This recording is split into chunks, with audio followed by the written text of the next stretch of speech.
If you have chronic headaches, upper back pain, neck pain, shoulder pain, I'm going to be honest with you, all the way down to your pinky toe, this may be one reason why. We're going to cover what's called the bowling ball syndrome. So, why do we call it that? Because the weight of your head is roughly the same weight as a bowling ball, about 10 pounds, something like that. Right? If you hold 10-pound bowling ball close to your body, it's heavy.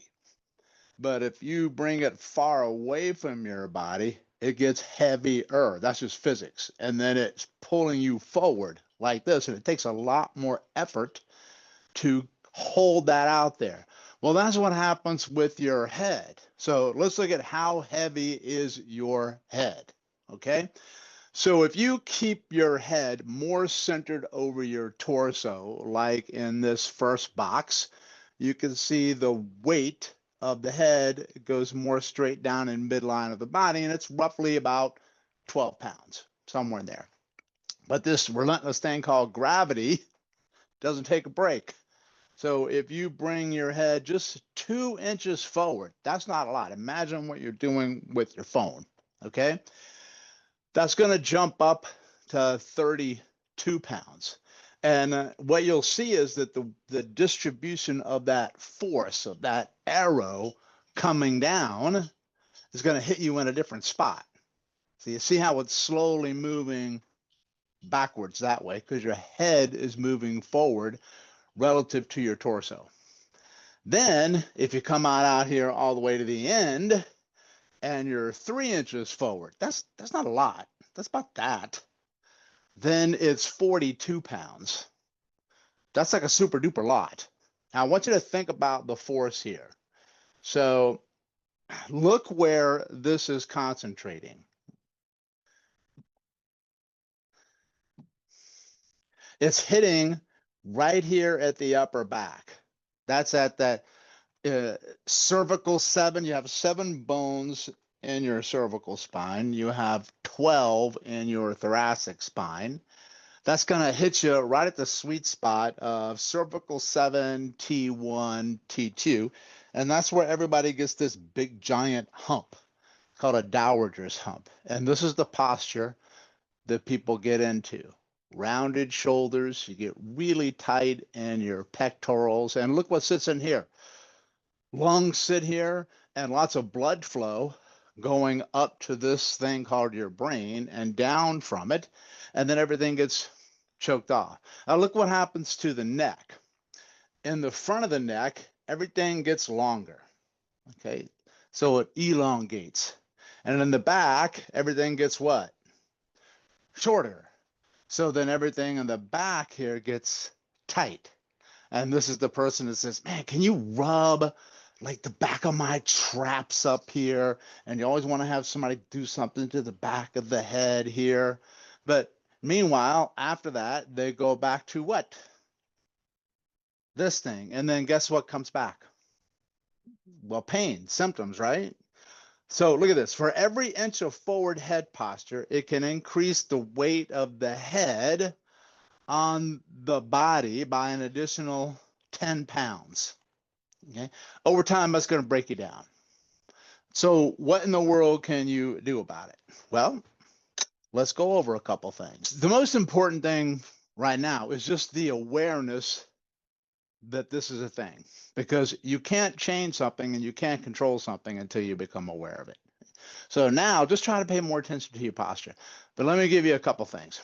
Tongue position makes a huge difference. I want you to go into my playlist section on my channel and look up tongue. There's a lot of videos on the tongue, and just start doing those. If you can move your tongue better, you have better functioning tongue, you have a stronger tongue, you will feel that everywhere, but definitely in your head, neck, and upper torso. The first thing I'm going to tell you to try is just pay attention to tongue position. Take the tip of the tongue, the middle of the tongue, and the back of the tongue. Try to keep it up to the roof of your mouth and keep the tip off the front teeth. Do not keep the tongue in the floor of the mouth. That means the bottom of the mouth. When you do that, one, you're going to get better engagement of your tongue, but you'll notice slight changes in the neck. where your head will kind of pull back a little bit like this. You may not initially feel that.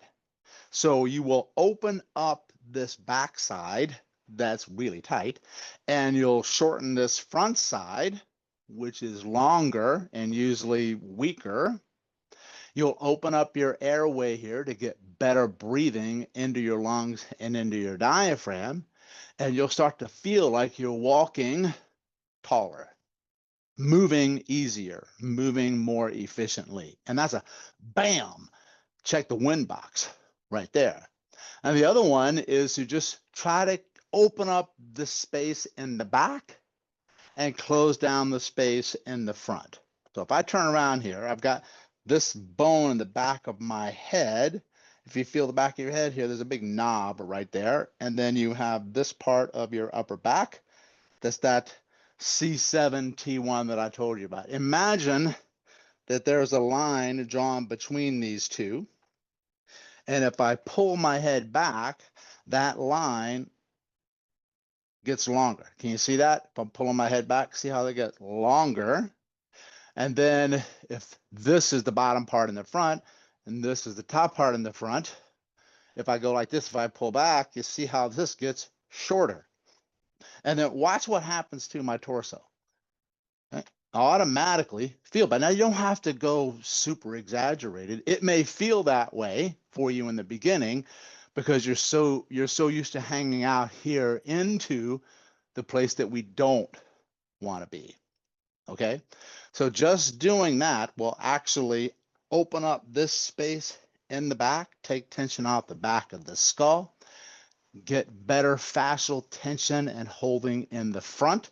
So your neck will start to get more stable and stronger. And then go back and look on my channel. Okay, I'll put a link in the bottom of some of my neck isometrics, neck exercises, and then see what kind of changes that you have. Anytime I have somebody who's dealing with chronic pain in the body anywhere, one of the first places that I look is what's going on with the head and the neck. We make some changes up here. We make some changes to the tongue position. Then we start to work on some breathing patterns, and you can go check out another playlist section on the diaphragm and watch all those diaphragm videos as well. If you mix all of those together, just a few of them, you'll start to notice some big changes in how you feel. Okay, hope you found this helpful. Thank you so much for watching. Make sure you hit that subscribe button so you never miss a future video coming on up. And also check us out on our website, stopchasingpain.com. And in case you did not know it, I also see patients virtually. So if you need some help and you're struggling, you just reach out. We'll be happy to help you. This is Dr. Perry. We'll see you soon on the next video.